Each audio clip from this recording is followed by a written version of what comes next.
Hi guys, मेरा नाम है साहिल खान और आज की वीडियो शुरू करते हैं। सबसे पहली न्यूज बहुत बड़ी न्यूज है। इंडियंस 35 लाख वेडिंग करने वाले हैं 3 हफ्ते के अंदर और कहा जा रहा है 4.25 लाख करोड़ रुपया स्पेंड किया जाएगा उस पीरियड के अंदर। CAIT के हिसाब से नवंबर 2023 से दिसंबर 2015 के बीच में ये होने वाला है और ये बहुत बड़ी चीज है। अगर हम दिल्ली ओनली की बात करके चले 3.5 लाख शादियां होने वाली है और 1 लाख करोड़ से ऊपर का बिजनेस होने वाला है। अब समझने की कोशिश करो कितनी बड़ी बिजनेस अपॉर्चुनिटी है ये। अगर इतनी शादियां होगी तो कपड़े भी बिकेंगे, उसके रिगार्डिंग सारे के सारे प्रोडक्ट्स बिकेंगे, गोल्ड वगैरह बिकेगा, एक्सेसरीज बिकेगी और इसकी पूरी मार्केट बढ़ने वाली है। तो अगर आपका बिजनेस इसके रिगार्डिंग है तो अभी इन्वेंट्री इकट्ठी कर लो और प्लान कर लो किस तरीके से मार्केट करना है उस टाइम पे, क्योंकि अभी फेस्टिव सीजन भी चल रहा है। फेस्टिव सीजन चल रहा होगा 23 नवंबर के आसपास, मान के चलो एक तरह से हॉल्ड लगेगा, फिर ये शादी आ जाएगी, उसके बाद में फिर न्यू ईयर आ जाएगा, फिर ऐसे ही चलता रहेगा। अगली खबर क्रिसल्स की है तो उनके हिसाब से इंडिया 14.3 लाख करोड़ रुपीस खर्च करेगा इंफ्रास्ट्रक्चर के अंदर 2030 तक। और अगेन ये नंबर बहुत बड़ा है, मतलब प्रीवियसली हमने जितना खर्च किया है ना उससे दुगना पेस से पैसा खर्च करने की यहाँ पे बात करी जा रही है। अब अगर इंफ्रा के ऊपर पैसा खर्च होगा तो इसका मतलब डेवलपमेंट होगी, इसका मतलब मार्केट में कैश आएगा, मतलब लोगों की स्पेंडिंग पावर बढ़ेगी। ऐसा कहा जा रहा है 2031 तक जो पर कैपिटा इनकम है ना वो $2500 से बढ़ के $4500 तक पहुंच जाएगी। ऑलमोस्ट आप कह सकते हो 1.8 टाइम्स के आसपास। तो आप जितना कमा रहे हो 1.8 टाइम्स कमा पाओगे और इनफैक्ट अगर आप अच्छे लेवल के ऊपर हो सकता है 4 टाइम्स 5 टाइम्स भी कमा पाओ। क्या आप एडवांस डिजिटल मार्केटिंग सीखना चाहते हैं उससे जो कि actual digital marketing agency run कर रहा है जिसने मिलियंस ऑफ डॉलर्स की कैंपेन हैंडल की है? ज्यादा जानने के लिए नीचे लिंक पे क्लिक करें। अगली खबर, ओरिएंट सीमेंट के CK बिरला जी है, वो अडानी ग्रुप के पास गए हैं अपने सीमेंट बिजनेस की सेल के लिए। अभी के टाइम पे CK बिरला के पास में 37.9% स्टेक है ओरिएंट सीमेंट के, जिसकी वैल्यू 1469 करोड़ के आसपास है। अडानी ग्रुप की बात करके चले तो दबा के एक्विजिशंस कर रहा है सीमेंट इंडस्ट्री के अंदर, तो उनको यहाँ पे अपॉर्चुनिटी लग रही है कि भाई मैं बेच देता हूँ अडानी ग्रुप को। पर अगर रिपोर्ट्स की मान के चले वो जो वैल्यूएशन मांग रहे हैं वो डबल मांग रहे हैं जो मार्केट की एक्चुअल वैल्यू है उससे। जब ये खबर निकल के आई तो 14% शेयर प्राइसेस भी बढ़ते हुए दिखाई दिए। अगली खबर, इंडिया की जो पॉलिश डायमंड की मार्केट है ना वो घटती हुई दिखाई दे रही है। जो पॉलिश डायमंड्स है वो भी 15% सस्ते होते हुए दिखाई दिए हैं। ओवरऑल अगर हम रेवेन्यू की बात करके चले तो 30 से 35% डिक्लाइन आया है रेवेन्यू के अंदर। और रीजन क्या है? डिमांड कम हुई है, तभी आपको दिख रहा है कि प्राइस भी कम हुआ है। अगर मैं यूएस की बात करके चलूँ तो 35% जो हमारे एक्सपोर्ट्स है उसको यूएस देता है, चाइना 30% और यूरोपियन यूनियन में 10%। तो ओवरऑल अगर देखा जाए तो वेस्ट कंट्रीज और चाइना का थोड़ा सा बैंड बजा पड़ा है, इसी चक्कर में नंबर्स हमको कम दिखाई दे रहे हैं। अगली खबर जोमेटो की है तो उन्होंने IRCTC के साथ टाई अप कर लिया है। अब आप जोमेटो से ऑर्डर कर पाओगे ट्रेन के अंदर अंदर, तो स्टेशन के अंदर आपको डिलीवरी हो जाएगी। अभी के टाइम पे न्यू दिल्ली, प्रयागराज, कानपुर, लखनऊ और वाराणसी जैसे स्टेशन के ऊपर टाई अप किया गया है और over the period of time इसको बढ़ाया जाएगा क्योंकि अभी स्टार्टिंग में पायलट चल रहा है। अगर हम जोमेटो के कॉम्पिटिटर स्विगी की बात करके चले तो भाई उनकी वैल्यूएशन बढ़ती जा रही है। इन्वेस्को उनकी वैल्यूएशन को बढ़ा रहा है, अभी करेंटली उन्होंने $8 बिलियन कर दिए। पर समझने वाली बात यह है जनवरी 2022 में इन्होंने $700 मिलियन रेज किए थे $10.7 बिलियन की वैल्यूएशन के ऊपर।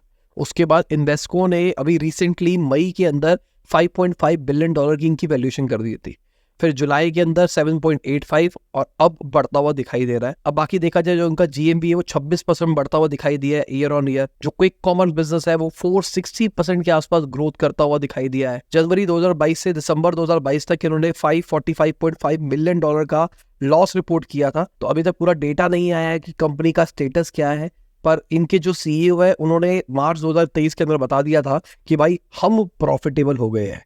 अब लेट्स सी कि कितना प्रॉफिटेबल हुआ है और शायद उसकी वजह से इनकी वैल्यूएशन ऊपर नीचे करी जा रही है।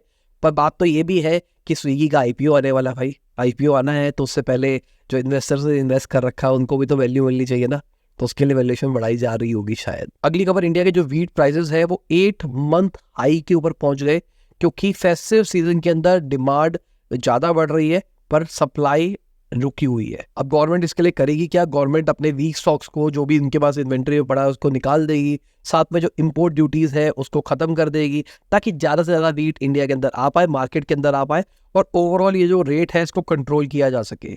अभी के टाइम पे 27,390 रुपीज पर मेट्रिक टन का रेट है। मतलब आप कह सकते हो 27.5 रुपए के आसपास का गेहूं पर किलो का रेट है। तो आप ऑफलाइन मार्केट के अंदर बताओ क्या एक्चुअल रेट आता है इसका, क्योंकि हम तो वो पैकेट पैक वाला लेते हैं, हम गेहूं पिसवा के नहीं लेते। जो लेता है या कोई गाँव वाँव वाला है तो मुझे बताना एक्चुअल रेट कितना आता है आपके पास में। अगली खबर मोदी जी की है। तो उन्होंने बोला है कि 2040 तक हम इंडियंस को मून के ऊपर लैंड करा देंगे और 2035 तक अपना स्पेस स्टेशन भी बना देंगे। ये बड़ी चीज़ है अगर देखा जाए तो। अभी जो इंटरनेशनल स्पेस स्टेशन है वो 2021 तक डीकमीशन होने वाला है, नासा ने ऐसा बोला है। तो इंडिया के लिए एक अच्छी अपॉर्चुनिटी है। अब मोदी जी का तो ये कहना है वीनस ऑर्बिटल मिशन करना है, वीनस का चक्कर लगाएंगे हम, मार्स लैंडर करना है, तो बहुत सारी चीजें करनी है और ये बहुत ही अच्छी चीज है। अब एक पॉइंट में ये कहा जा सकता है कि भाई इतना पैसा खर्च करा जाएगा, कोई रिजल्ट नहीं आएगा, कुछ आउटपुट नहीं निकलेगा, स्पेस जैसी चीजें इसको एक्सप्लोर करके क्या मिलेगा। पर इंडियन गवर्नमेंट क्या देख रही है, इंडियन गवर्नमेंट देख रही है कि अगर हम स्पेस में अपनी पोजीशनिंग अच्छी कर देंगे तो हमारे पास में बहुत सारी कंट्री से काम आएगा स्पेस में लॉन्च करने के लिए। अगली खबर बड़ी खबर है, हमने कल भी इसके बारे में डिस्कस किया था। यूएस ने एनवीडिया मेड चिप्स के ऊपर रिस्ट्रिक्शन लगा दी है। बेसिकली यूएस ने कहा है कि भाई आप हमसे बिना पूछे चिप नहीं दे सकते, आपको हमारे रूल्स और रेगुलेशन का पालन करना पड़ेगा। और यहाँ पे हम बात कर रहे हैं A800 और H800 वाली चिप का, जो कि GPU हैवी है, जो कि AI के मॉडल ट्रेन करने के अंदर यूज होती है। अब यूएस गवर्नमेंट का पॉइंट ऑफ व्यू ये है कि भाई हम चाहते हैं कि चाइना इसको मिलिट्री के लिए यूज ना करे, गलत तरीके से मिसयूज ना करे, हम चाहते हैं गलत हाथों में टेक्नोलॉजी का यूज ना आए। पर यहाँ पे कहीं ना कहीं यूएस डर रहा है मेरे हिसाब से चाइना से। उसको लग रहा है कि भाई चाइना आगे ना निकल जाए चिप को यूज करके। जो आर्म के CEO है उन्होंने भी यही बात बोली है कि भाई आप चिप रोक के पूरी टेक्नोलॉजी को नहीं रोक सकते, पूरे सिस्टम का एक छोटा सा पार्ट है चिप। आप खाली चिप को रोक के सोच रहे हो कि वो एक ऐसा कर देंगे वैसा कर देंगे, तो ये तो गलत चीज है मेरे हिसाब से। अब जैसे ही खबर निकल के आई है तो भाई जो चिप के स्टॉक्स है वो घटते हुए दिखाई दिए। $73 बिलियन की मार्केट कैप घटती हुई दिखाई दी है। अब एनवीडिया का कहना है कि भाई हम तो सारे कंप्लायंस और रेगुलेशन का पालन करेंगे, तो हमको नहीं लगता हमारे बिजनेस के ऊपर कोई इंपैक्ट आएगा। पर एनालिस्ट का कहना है कि इमीडिएट इफेक्ट नहीं दिखाई देगा, पर लॉन्ग टर्म इफेक्ट जरूर दिखाई देगा इसके ऊपर। अगर हम वेदांता ग्रुप की बात करके चले तो उन्होंने बोला है कि जापानीज कंपनीज के साथ में वो अपने टाइप्स को एक्सप्लोर कर रहे हैं। गुजरात के अंदर जो उन्होंने पूरा सेटअप बनाया, हब बनाने का जो उनका प्लान है, उसके रिगार्डिंग एक बार मैं आपको फिर से याद दिला देता हूँ। वेदांता ग्रुप गुजरात के अंदर इलेक्ट्रॉनिक मैन्युफैक्चरिंग हब बनाने का प्लान कर रहा है, जो कि इंडिया का पहला होगा, जहाँ पर बहुत सारे लोग आके काम कर सकते हैं। कहा जा रहा है गुजरात के अंदर 1 लाख से ज्यादा नौकरियां क्रिएट होगी इससे, SMEs अट्रैक्ट होगी इसकी वजह से। तो देखते हैं क्या होता है, क्योंकि यहाँ पर बात करी जा रही है सेमीकंडक्टर को मैन्युफैक्चरिंग करने की, ग्लास डिस्प्लेस को मैन्युफैक्चरिंग करने की। 30 कंपनीज ने एग्रीमेंट भी साइन कर दिया है वेदांता ग्रुप के साथ में। अगली खबर ओपन AI की है। तो उन्होंने बोला है कि हमने एक मॉडल बना दिया है जो कि जो AI से जनरेटेड इमेजेस है उसको 99% एक्यूरेसी से बता सकता है कि ये AI से जनरेटेड है या फिर नहीं है।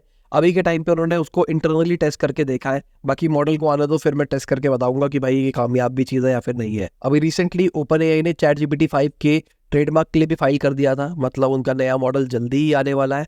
पर देखने वाली बात ये, क्या वो हेलुसिनेशंस और जो फॉल्स इन्फॉर्मेशन बनाता है जितने भी लार्ज लैंग्वेज मॉडल है, क्या उसको ओवरकम कर पाएगा या फिर नहीं कर पाएगा। अब OpenAI अपनी खुद की चिप भी बनाने का प्लान कर रहा है, लेट्स सी कब तक बना पाता है। तो अगर वो सब कुछ कर देगा तो फिर तो बहुत नेक्स्ट लेवल चला जाएगा। और मैं AI आजकल कुछ ज्यादा करने लग गया हूँ, बिजनेस न्यूज के अंदर भी कई लोगों को लग रहा होगा, क्योंकि भाई AI की इंडस्ट्री बहुत ज्यादा तेजी से बढ़ रही है। अगर हम AI फंडिंग की बात करके चले, $17.9 बिलियन की फंडिंग मिली है। बाकी जो पूरा टेक सेक्टर है ना, वहां पे स्लम दिखाई दे रहा है। AI सेक्टर के अंदर 27% इंक्रीज दिखाई दिया है प्रीवियस ईयर से। तो बेसिकली अभी के टाइम पे जितने भी बड़े बड़े वेंचर कैपिटलिस्ट फर्म्स हैं वो AI को एज अ फ्यूचर देख रहे हैं, और सबका ये मानना हो रहा है, मतलब यहाँ पे मैं भी एग्री करूंगा कि जो ये इंटरनेट मूवमेंट वाला सीन हो रहा है, जैसे स्टार्टिंग में इंटरनेट आया था, AI भी उसी लेवल की चीज है। अगली खबर माइक्रोसॉफ्ट की है। तो उन्होंने Amazon को अपना क्लाइंट बना लिया है, $1 बिलियन की डील हुई है यहाँ पर। और ये क्या होने वाला है, जो माइक्रोसॉफ्ट का 365 है उसका यूज करेंगे Amazon वाले।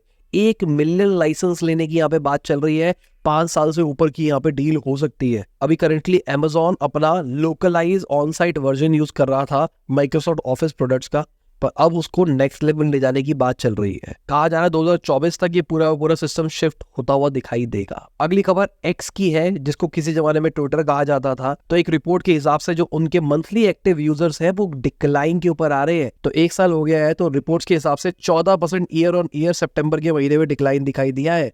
19% US के अंदर दिखाई दिया है डिक्लाइन, और अगर मोबाइल ऐप यूजर्स की बात करके चले तो वहां पर भी 18% के आसपास डिक्लाइन दिया है। ईयर ऑन ईयर बात करके चल रहे हैं यहाँ पे। जो इनकी वेबसाइट का ट्रैफिक है वो भी 11.5% नीचे है ईयर ऑन ईयर यूएस के अंदर और 7% वर्ल्ड वाइड के अंदर। पर सबसे कॉन्ट्राडिक्टरी वाली चीज ये है कि जो एक्स की सीईओ है उन्होंने बुलाया कि हमारा जो सोशल मीडिया प्लेटफॉर्म वो ऑल टाइम हाई के ऊपर पहुंच गया है। तो यार ये नहीं समझ में आया, कॉन्ट्राडिक्टरी बातें चल रही है, एक बंदा ऐसा कह रहा है एक बंदा ऐसा कह रहा है। हाँ, ऑल टाइम हाई अगर बात करके चले, एलॉन मस्क की प्रोफाइल ऑल टाइम हाई पहुंच गई है। जो उनकी प्रोफाइल विजिट है ना वो 96% बढ़ती हुई दिखाई दी है ईयर ऑन ईयर। बाकी अगर ओवरऑल देखा जाए ना, पूरी सोशल मीडिया इंडस्ट्री अभी डाउनफॉल के अंदर चल रही है। हर जगह के अंदर थोड़ा थोड़ा ट्रेंड नीचे की तरफ जा रहा है। तो मैं आपसे पूछना चाहूंगा, आप कौन सा सोशल मीडिया यूज करते हो? मैं पर्सनली यूट्यूब यूज करता हूँ, इंस्टाग्राम थोड़ा सा खोल लेता हूँ, पर मेजरली अगर बात करके चलूँ सिर्फ यूट्यूब यूज करता हूँ। लिंक्डइन भी यूज नहीं कर रहा आज के टाइम पे मैं। अब एक्स एक और एक्सपेरिमेंट कर रहा है जहां पर $1 पर ईयर की फीस ली जाएगी नए यूजर से। अगर आपका पहले अकाउंट बना हुआ है तो कोई टेंशन नहीं है, नए अकाउंट के साथ में किया जा रहा है। और अभी करंटली न्यूजीलैंड और फिलीपींस में इसको टेस्ट किया जाएगा। जो लोग पैसे देंगे वो लाइक, रीपोस्ट, रिप्लाई, बुकमार्क वगैरह कर पाएंगे, और जो फ्री यूजर्स होंगे उनको खाली रीड ओनली अकाउंट मिलेगा। मतलब बस आप पढ़ सकते हो और कुछ नहीं कर सकते इंटरेक्ट। अब कंपनी का ये कहना है हम इसलिए नहीं निकाल रहे कि हम अपना रेवेन्यू मॉडल जनरेट कर पाए, पैसे कमा पाए, पर ये $1 फीस हम इसलिए निकाल रहे हैं ताकि हम स्पैम को फिल्टर आउट कर पाए। और जेन्युइन बात है, ट्विटर के अंदर बहुत ज्यादा स्पैम था और अब वो स्पैम रिलेटिवली कम होता हुआ दिखाई दिया है। और यही रीजन मेरे हिसाब से हो सकता है कि जो सीईओ है वो कह रही थी कि ऑल टाइम हाई है, real users all time high है, फेक यूजर्स को अगर एलिमिनेट कर दिया जाए तो। बाकी ये लोग हैं हमारे सपोर्टर्स जिनकी वजह से डेली बिजनेस न्यूज हम आप तक ला पाते हैं। Thank you for supporting us. अगर आप भी हमको सपोर्ट करना चाहते हैं, नीचे ज्वाइन का बटन है उसको दबा के आप भी हमको सपोर्ट कर सकते हैं। Thank you for supporting. अब अगर मार्केट की बात करके चले तो मार्केट हमको लाल दिखाई दी है। मार्केट ओवरऑल रेड इसलिए दिखाई दी है क्योंकि ऐसा माना जा रहा है जो इजराइल हमास वाली वॉर है वो बढ़ेगी। अब वो बढ़ने वाली है क्योंकि यूएस आर्मी प्रोवाइड करने वाला है और बहुत कुछ होने वाला है। अब इसकी वजह से ऑयल के ऊपर इम्पैक्ट पड़ सकता है, इसकी वजह से बहुत सारी चीजों के ऊपर इम्पैक्ट पड़ सकता है। अब इन्वेस्टर्स जो है वो Q2 अर्निंग का वेट कर रहे हैं ताकि पूरा मैक्रो इकोनॉमिक्स का डेटा उनको समझ में आए कि इंडिया किस तरीके से चलने वाला है। बाकी ओवरऑल जो ग्लोबल क्यूज आया ना उसकी वजह से मार्केट नीचे दिखाई दी है। ऑयल के प्राइसेस के चक्कर में भी मार्केट नीचे दिखाई दी है क्योंकि अचानक राइज आया है ऑयल के प्राइसेस के अंदर। बाकी आप देख सकते हैं कौन है टॉप गेनर्स, कौन है top losers. Bye, good night, खुदा हाफिज़, गुड मॉर्निंग। जब भी आप वीडियो देख रहे हैं, जय हिंद, वंदे मातरम।